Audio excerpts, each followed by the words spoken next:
think it's more of like a complementary purchase. But I do think it primarily, I think their shift in strategy had to deal with they weren't getting the return that they wanted to see with new user acquisition on the console. And the money wasn't worth the squeeze either. It's like we're kind of diluting our brand a little bit to make a pretty small amount of money in the grand scheme of things. So the interesting thing is living room gaming into the future is going to look very different. It's like you got Nintendo and then you got PlayStation, and then you're going to have like these sort of like PCs, which I love because I've always thought Steam in the living room, I would love that. And people are like, well, you could put a PC in the living room. It's like, I don't want to go through all of that. That's a good not what we want. Yeah. Well, and it's interesting because like the thing is I like the Xbox ROG Ally handheld. It's the device I put more hours into than anything else right now. That tag play anywhere, it actually is like, that's a value driven purchase for me. And that's like, I'm speaking for myself. I get it. It works for my life, what I've got going on. It's nice that it's like I can boot up the game on the TV, on the Xbox there. I can pick it up right in the handheld, all my stuff. It's just handles. However, I get why console players are frustrated by the PC aspect and PC gamers. And so there is this mindset where it's like, you kind of, because I believe something, it's like I assume that everybody else also thinks the same way that I do.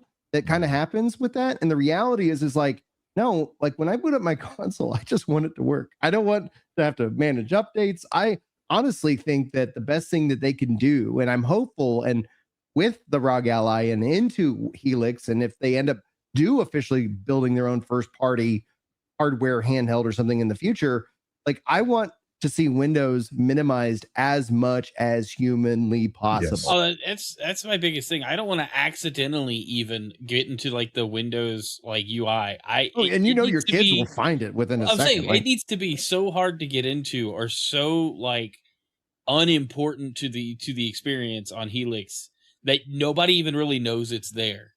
You know, like you got guys like us. We'll jump into it like day one, open it up, go, haha, it's Windows. Let's see what it does. But like by and large, it needs to be like invisible. You know, otherwise it's just going to confuse your everyday gamer who just wants to hop on and play Madden or Call of Duty or whatever. You know, and it's like the more friction there is to that experience, the worse off they're going to be. And I really am hoping they nail it.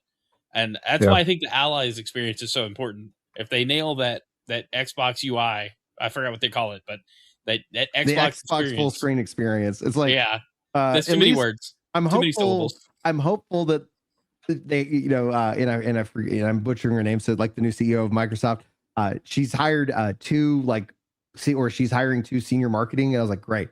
Maybe they can go from Project Helix to a name. Just, I mean, even if they called it Xbox 6, I wouldn't mind. I'm like, I don't care.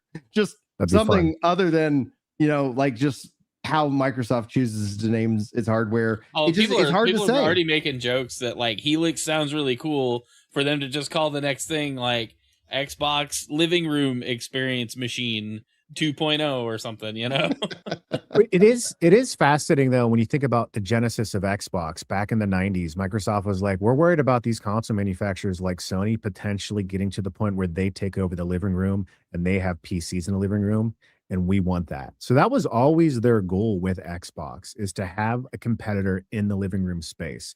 But I agree, if at any point, like if I had the original ROG Ally that came out like 4 years ago, whenever it was.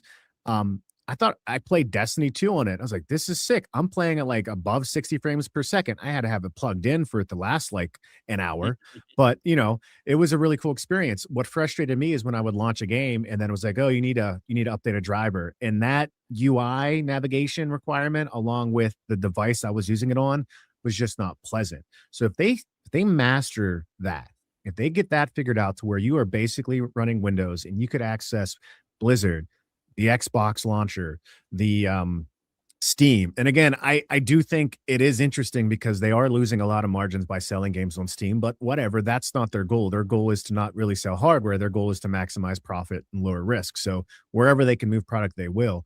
If they can master that, I think the Steam machine, again, is the one that loses out here, because Steam machine, I'm heavily interested in right now. We don't know what the price is. But when I look at that, I'm like, I'll have to do some mods for it to run some other games, some other launchers. I can do that. I could run it in Linux. but I don't want to do that, right? I want it to be more seamless.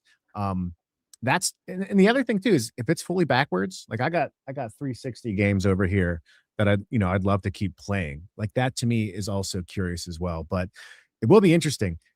But going back to Sony too, like the economy is important here, right? Sony took a low risk approach to getting games out there, and they realized it wasn't worth it. They even did low risk with their Game Pass kind of alternative with PS Plus. They're not doing day and date from the beginning of their main games, right? They take games away.